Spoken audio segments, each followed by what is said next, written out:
to the Books, Life, and Shenanigans podcast with your host, Amanda Bird.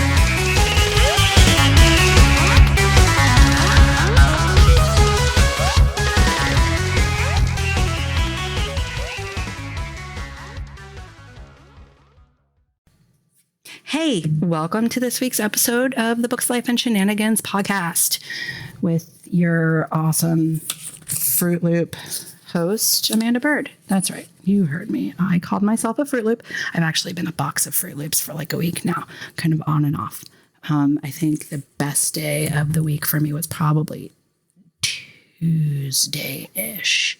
I've been up and down all week. Like yesterday, I almost rage quit my job because there were quite a few announcements that were made in the morning that just really rubbed me the wrong way.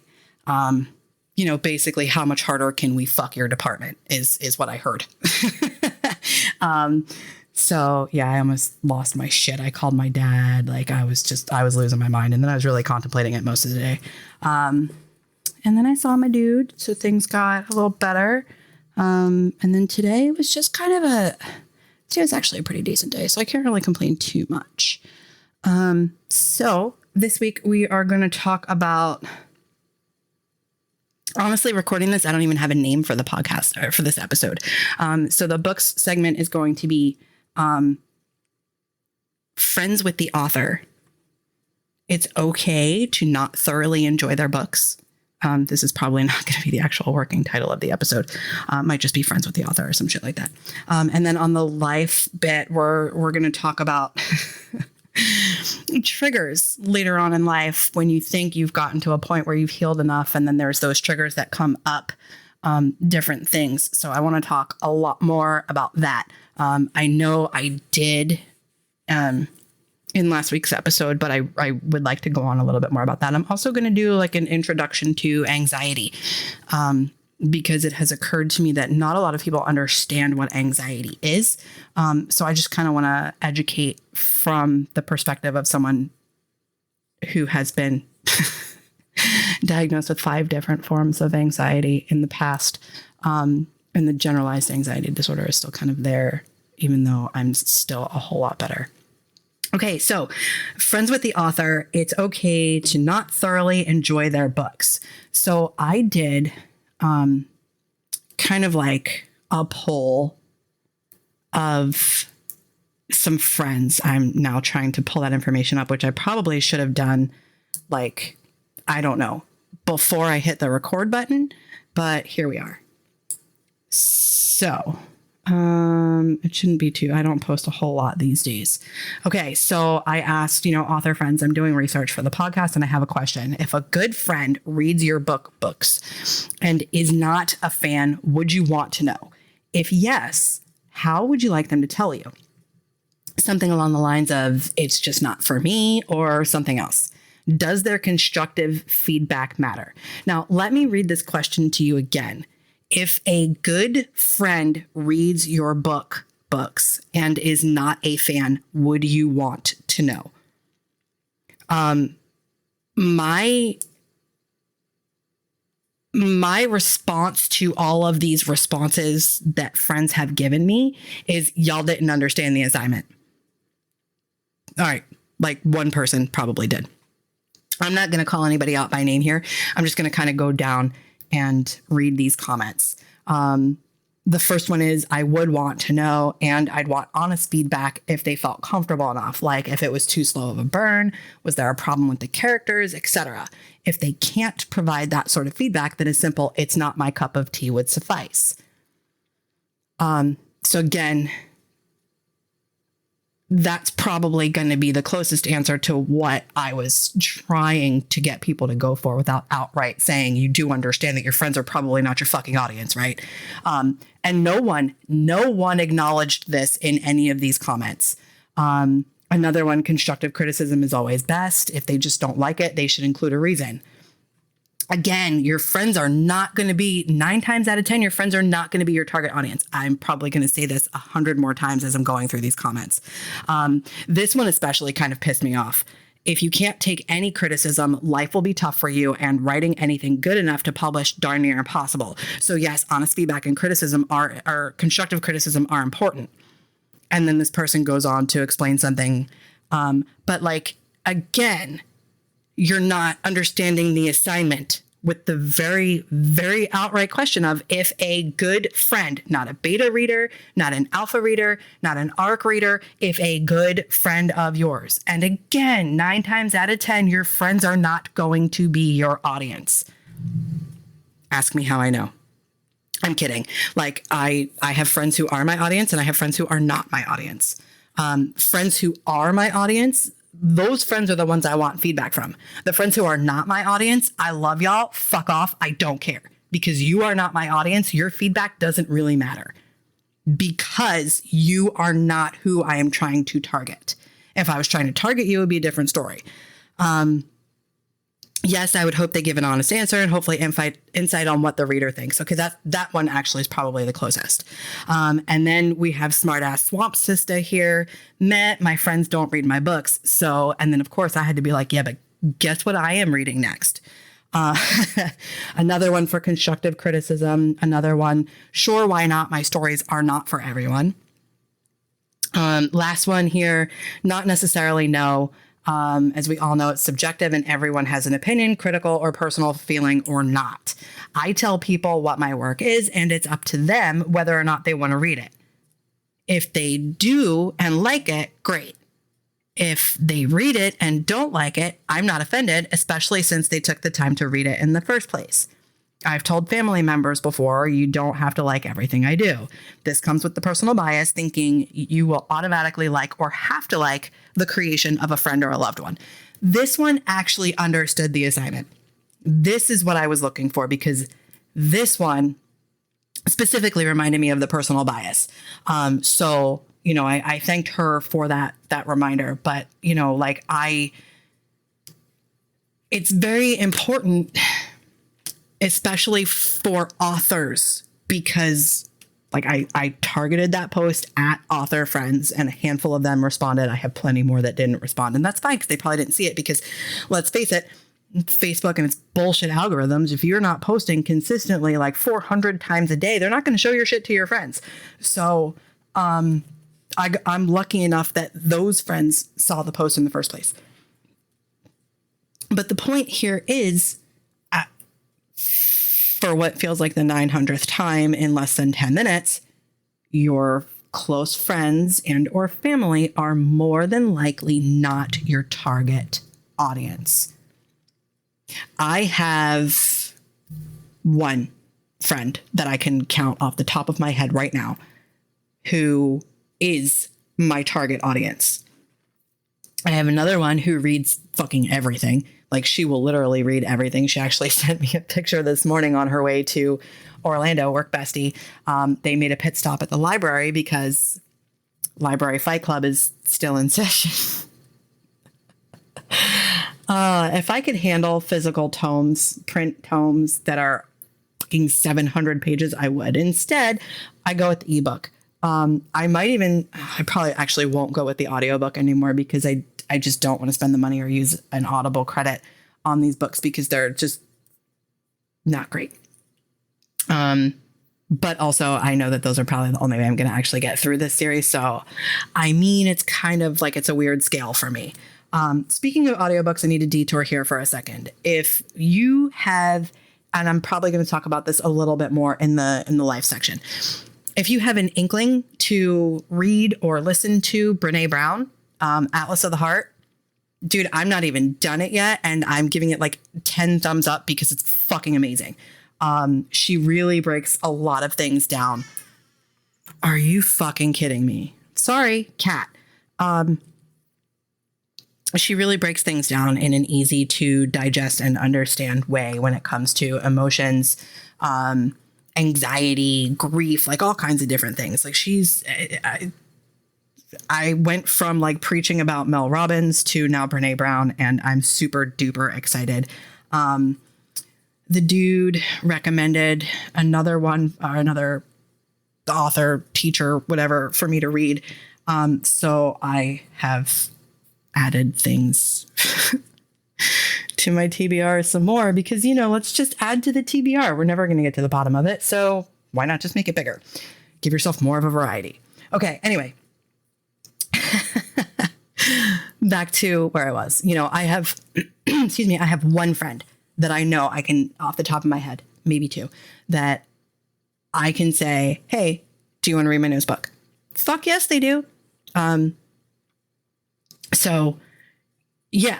And their constructive criticism, their feedback is what matters to me because they are my target audience. My dad, I don't care. Love you, Dad, but I don't care. Also, I already know you don't read books and you're not my target audience. My dude, he ain't my target audience either. To be honest, I don't even know if he actually read my book. One of his friends picked up book 7, Disillusioned. And when I ran into him last weekend, he's like, I think I'm missing something. I said, you do understand you have book 7 in the series, right? And I'm working on book 8 now. And he's like, that's right. You did tell me that. I said, yeah, but I'm going to tell you right now, book 7 is probably my best work so far. I said, also, I killed off the ex. So there's that. And the worst part is, like, the ex knows that character was based on him. The dude that guy changed the character. This is how much of a narcissist he is. He changed the character's name because he didn't like it. Shit you not. I was like, all right, cool. So, yes, that character is very much based on him. And we were married when I killed off that character. So there's that. Wasn't as therapeutic as I thought it was. And now I'm struggling to get through book 8, but that's fine because it shouldn't take much longer for me to actually start really cranking out the word count. I did push back my deadline for that book for my editor. So it will not release until January at the earliest. It's just been an absolutely insane year. And it really sucks because at that point, it'll be like a little over a year and a half since I released my last book. But back to friends with the author. Please, please, please, authors, friends of authors. If what you write or what your friend writes is not what you would normally read, don't fucking do it. Don't. Stop. Just back up, go a different direction. Like, I'm not a big fan of high fantasy. I have friends who write high fantasy, but I'm not going to read their work because I don't like high fantasy. I love you. I support you. I'll buy your book, but I'm not going to read it. It's just not my thing. It's not my cup of tea, and I'm not going to read it. And if I do read it, chances are I'm not going to like it because I don't like the genre itself. Or I do like the genre itself, but I mean, think of The Hobbit. Think of everything else that's high fantasy. That shit is long. I don't have the attention span for that. Half the time, I barely have the attention span to read 10 pages. So, like, no, I'm good. I'm not gonna. I am not that person, and I am not that person because I try to be as realistic as possible, especially when it comes to my author career. Like, I'm not going to ask Bobby over here on the corner who's into, I don't know, fucking NASCAR and pulp thrillers. I'm not going to ask him to read my book because he is not my target audience. I do not care what he thinks. And as an author, we need to stop asking people, friends, family, whoever, stop asking people to buy your fucking book because here's what's going to happen, especially on Amazon. You will absolutely 1000% muddy your also bots, which means instead of starting from a blank slate, you're going to fuck it up and have to clean it up. And let me tell you how hard that is to do. I made that mistake and it sucks. It took me I released Politeness Kills in 2019. October of 2019. Here we are, 2023. How many years ago was that? 4? It's taken me damn near 4 years to fix my also bots because I had friends and family buying my books. Now, personally, I would love to not have to sell on Amazon. Unfortunately, kind of do right now. So, yeah, I made that mistake. So when you see that advice floating around, don't ask your friends and family to buy your books. That's why. 4 years to clean that shit up. Not cool. Now, granted, I don't promote as often as a lot of other people do. And that's not by choice.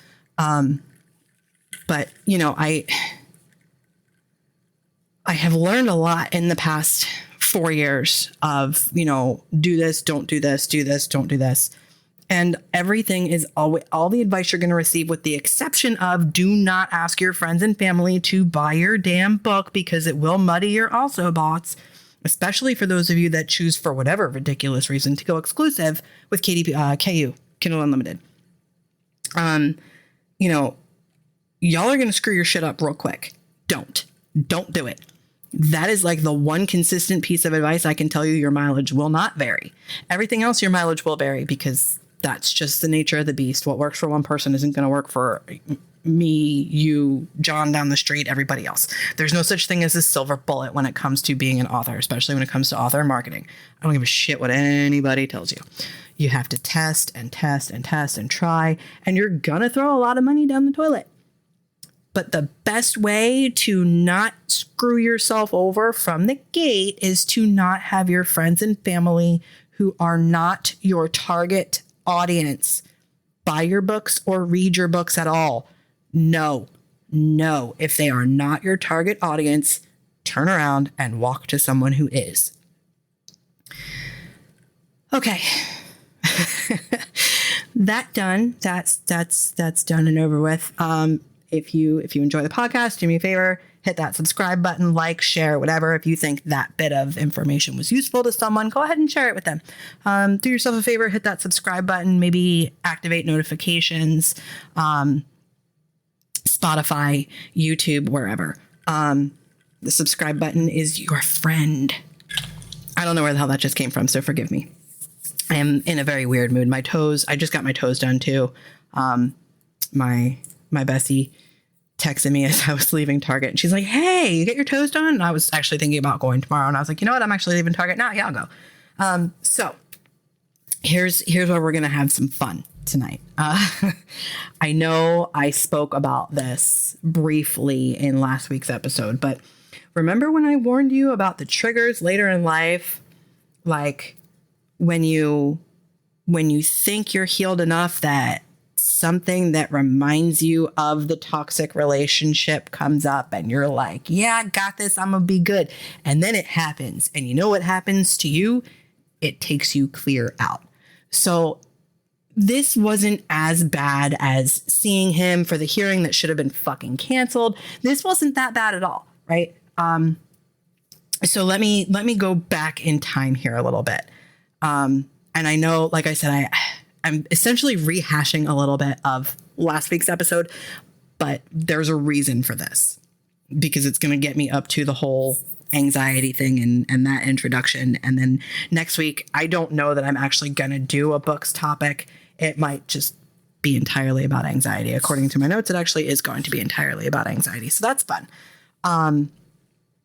So 2.5 years ago, right? We're in 2023. It was 2021. October 2021, I had a table at this convention. It wasn't the first time I'd had a booth at this convention. Wasn't the last time either. The last time was 2022. So he came down from Tennessee with me to support me and be with me. If you could see my face right now. If you can't hear it in my voice and the air quotes, yeah. Now, homie came down to party. He was barely with me at any point during the weekend. And then when Saturday, I think it was Saturday. Actually, that might have been Friday. I don't remember. But at one point, shit got so bad. I hadn't eaten all day. I walked to Walgreens with a couple of friends and I picked up, those little 4-packs of like the small bottles of wine. I picked up one of those. Now, I hadn't eaten a damn thing all day. Nothing. Oops. Also, just so you know, the closer you get to 40, the worse that shit gets. And I actually was over. Was I over? I was just about to be 40. So there was a huge fight. cried myself to sleep like always, or most of the time, because that was my fucking life with this guy. Apologized, whatever. There's a lot that went on that night that I don't remember because I was so smashed off of just a little bit. Look, I can drink a bottle of wine and be fine as long as I have something to eat. Didn't have anything to eat that night, so that was interesting. And what's funny is before I had gone back to my room where my drunken narcissist was already asleep, I had run into my dude and his friends, and we were all yapping, and there were some comments made, and just because of the way that we still actually look at each other. So yeah, I went back up to my room, huge fucking fight, blowout, like cried myself to sleep. The next morning turned into a fight about my lipstick. I shit you not. It was a fight about the lipstick that I always, always, always wore. I don't wear it anymore because it dries out my lips. But huge fight. Well, what if I want to give you a kiss? I'm going to wear it. Buck the fuck up and get a paper towel, bro. I don't know what the problem is. First of all, we're not here to make out. We're here for me to work. Like, this is unfortunately not a pleasure trip. Now, let me sidetrack a second here. I have decided that this particular convention will absolutely be for pleasure. I will not sell there anymore. I want to go. I want to hang out. I want to party. I want to do my thing. Maybe get autographs. Maybe not. I would just go and hang out. I have since committed myself to another horror convention that, well, we're not going to talk about that right now. That's not what this is about. So yeah, started with a huge fight about my lipstick. That might've been Sunday. And I kind of lost my shit, and I was like, like the fight got so bad. I said, you know what? Get your own fucking ride back to Tennessee. Well, whoops. If you had lived. So anyway, I wound up basically calling off the engagement. I put my ring in my pocket, and who kept checking on me all day and hung out with me and just was absolutely amazing the whole time? My dude.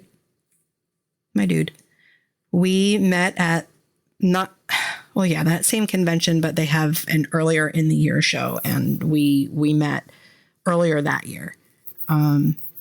So when he saw me, it was good. Like, and part of me is still mad at myself, but at the same time, I really did have to go through, I think, what I went through, and it fucking sucks that I have to go through what I had to go through what I went through. But, I needed to ride that whole thing out until I was strong enough to be like, peace out, my dude. Like, I am done. You are done. Go fuck with somebody else, because I'm not your girl anymore. Like, we're done. And that was when I officially went no contact earlier this year. So, yeah, my dude hung out with me, essentially all weekend, because the guy that I was supposed to be getting married to 2 weeks later wasn't there. He was drunk, running around, doing his thing. And he was not there for me. He was there to party and whatever. I don't care. I'm still a little frustrated by the whole thing, but that's eventually going to die off. Like, sometimes I get frustrated talking about it. Other times I don't.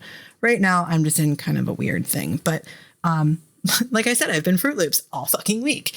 So, yeah, I don't forget that. And like I said in last week's episode, that was the biggest thing that I held on to, because when I showed up to this event, I was talking to my girl, and I was like, yo, I don't want to fucking be here. And I now understand why I don't want to be here, because it was a very traumatic experience the last time I was here. And I just, in this particular facility for this particular event that homie didn't know about, he would never have known about if it wasn't for me.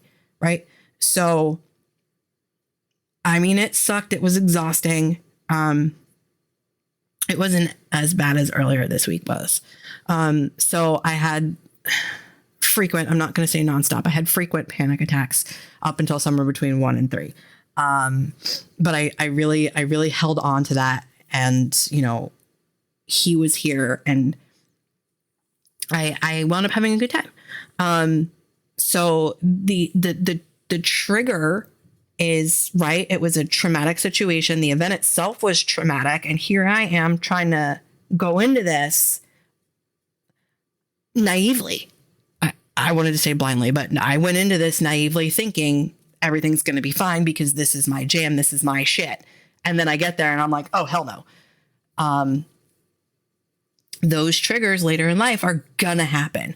I fully expect to have more triggers. So to be completely honest, I really want to start doing things and going places on purpose so that I can confront this and take all of this back now, because I don't want to be 3 years, 5 years, 10 years down the road and I'm going to some park and I'm suddenly having a panic attack because, oh, the last time I was here was traumatic because of him.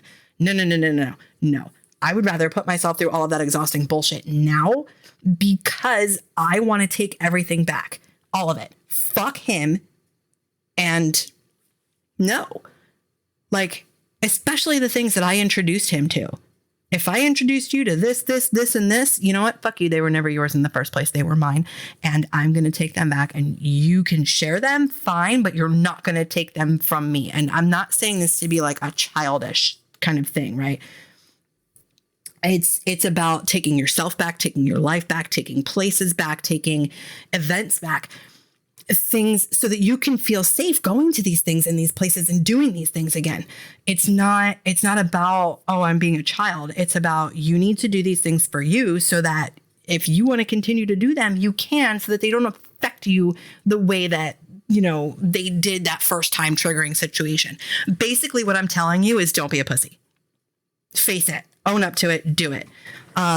It's gonna suck. I promise you it's gonna suck, but I also promise you it's gonna be worth it, especially if it's something you really, really want. You know, what's that saying? No one ever promised me it would be easy, but they promised me it would be worth it. It's that. It's absolutely that. Healing is not easy, but it's fucking worth it. Like, I have been in up and down Fruit Loop all damn week. And my dude's like, okay. And I'm like, wait, what? I don't know how he does it. I don't understand. At least not yet. I would like to understand. So babe, gonna pick your brain about that because I would really like to know. So yeah, that's where we're at. So, I mean, a lot of this is the intro to anxiety. Now I have something pulled up here. For giggles. I may have looked up the DSM-5 definition of neurotic. And the DSM-5, if you don't know what the DSM-5 is, it's the Diagnostic and Statistical Manual of Mental Disorder, 5th edition. This is the latest edition that psychologists, psychiatrists, therapists, they all use. So A is excessive anxiety and worry, apprehensive expectation, occurring more days than not for at least 6 months, and about a number of events or activities such as work or school performance. Now, this letter A here, I clicked on this link, right? Neuroticism is also, it's generally subscribers of Freudian psychology. But let's face it, Freud is the father of psychology. So that A, when I click on this link, it takes me right to generalized anxiety disorder. Now, I bring this up on purpose. There are lots and lots and lots of different forms of anxiety. I have been diagnosed with like 5 at one point in time because my anxiety was that bad. Now, I wasn't heavily medicated. I probably should have been, but I had too much to do. I couldn't be as heavily medicated as I had been at one point in the past. And honestly, I don't ever really want to be that heavily medicated again because I don't know how the hell I lived my life. I'm pretty sure I was just a big old zombie. But yeah, generalized anxiety disorder is categorized by excessive anxiety and worry occurring more days than not for at least 6 months about a number of events or activities such as work or school performance. The person finds it difficult to control worry. The anxiety and worry are associated with 3 or more of the following 6 symptoms, with at least some symptoms present for. All right, so we're getting into diagnostics here, but I don't really want to get into diagnostics because the fact is you can have anxiety and not be diagnosed with an anxiety disorder. The 2 that I was diagnosed with being the worst were the generalized anxiety disorder and the social anxiety. I still have social anxiety.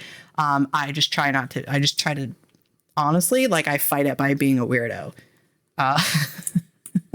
Sometimes I'm an uncomfortable weirdo. Sometimes I am a fun weirdo. It all just kind of, I guess, depends on the day. I was definitely an uncomfortable weirdo at this event last weekend. At least I thought I was. No one else thought I was, but I thought I was because I was ridiculously uncomfortable. And that it sucked. Those people that I spoke with, and I was like, yeah, I feel like I'm super uncomfortable and I'm really awkward right now. And they're like, actually, you seem like yourself. And I'm like, funny, because I really don't feel like it. So it was generalized anxiety, social anxiety, anxiety-induced insomnia, and there were like 2 or 3 other things I am just not recalling, which is probably a good thing that I'm not remembering these things, right? Because I'm not those anymore. I do still have anxiety, but, last weekend kind of triggered a lot of it. And then, with my dude being away, and then I got really fucking weird, and this whole relationship is just not anything I'm used to. So of course the anxiety is going to pull its nonsense and think that it's protecting me when it's really not. And it's just going to continue to lie to me. Like tonight, I got home from getting my toes done and I'm unloading my car from the shopping I had done after work today. And I make myself a drink and I'm throwing something in the trash, and out of nowhere, it feels like someone kicks me in the chest and I'm having a damn panic attack. And I have to talk to myself out loud sometimes. And I'm like, brain, what are you doing? Like, there's literally nothing going through my head right now. I'm dancing around the apartment, putting stuff away, like tossing bags. Like, I don't understand what's happening right now. Brain, there's really literally no fucking reason for this. And this is the worst part about anxiety. You don't even have to be thinking about it. Sometimes it's just going to show up, and I fucking hate it.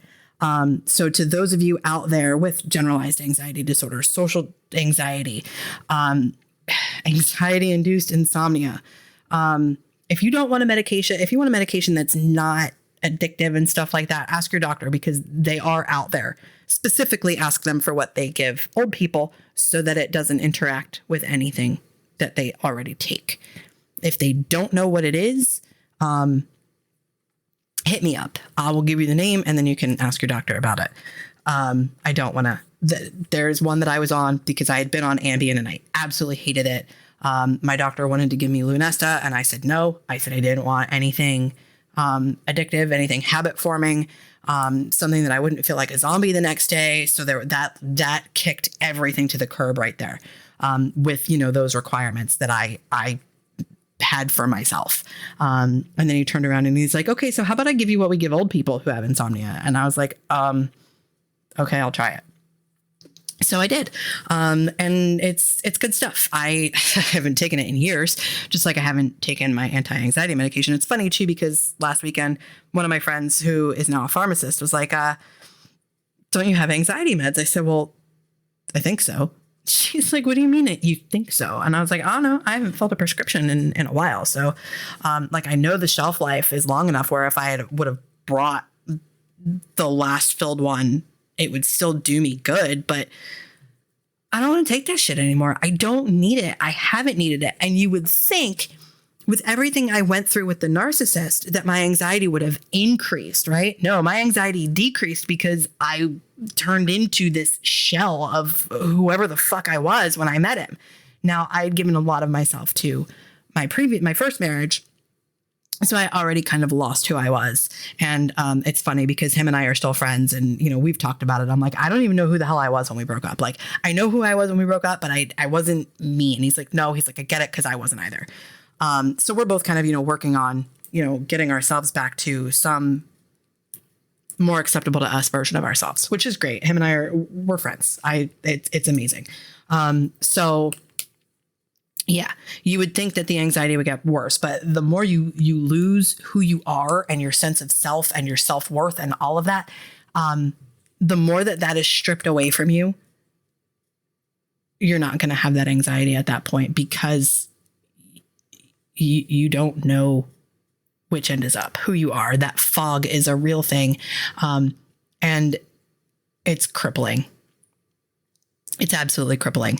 So that is our intro to anxiety. Next week's episode is more than likely going to be all about anxiety, because I want to, just like I did with burnout, I want to kind of increase awareness and education around it. It's funny because as prevalent as things like anxiety are in today's society, even in kids, right? And I say kids because these days it tends to stem from, parental and societal pressure. And these kids are like fucking 12. And it's that mind blown meme or the emoji. That's what my head feels like right now. But like, I don't get it. I don't understand how you can pressure a kid who still doesn't even know who they are to be perfect and to be these things that they're not capable of being at that age. They don't know. They haven't experienced enough of life. They don't have the experience. They don't have the knowledge. They don't have any of that because they're a damn kid. Let the kids be fucking kids. So I would like to increase awareness and education around anxiety, because as prevalent as it is in today's society, it's not really mind blowing. It's just a thing where, people need to understand. Just like burnout, it is a real thing. It does exist. And I am doing my best to help educate, and bring things to light, as well as kind of go through personal experiences with you. How I handled it properly, how I handled it entirely wrong, and then some. Open mouth, insert foot, sometimes both feet, sometimes my feet and someone else's, because look, I am just not that great with words. Honestly, I don't know that I ever was. I was always better with writing, because writing I can edit. Real world, no, because I have a tendency not to stop and think. Even when I try to stop and think, I'm just like, nope, okay, let it, send it. Wow, I just said send it. Sorry, apologies. Yikes. On that note, I am gonna sign off for this week, and remember to like, share, and subscribe.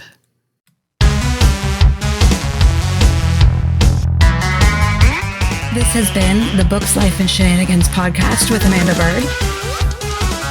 Song credit, audionautics.com. Intro action, AUDIONAUTIX.com.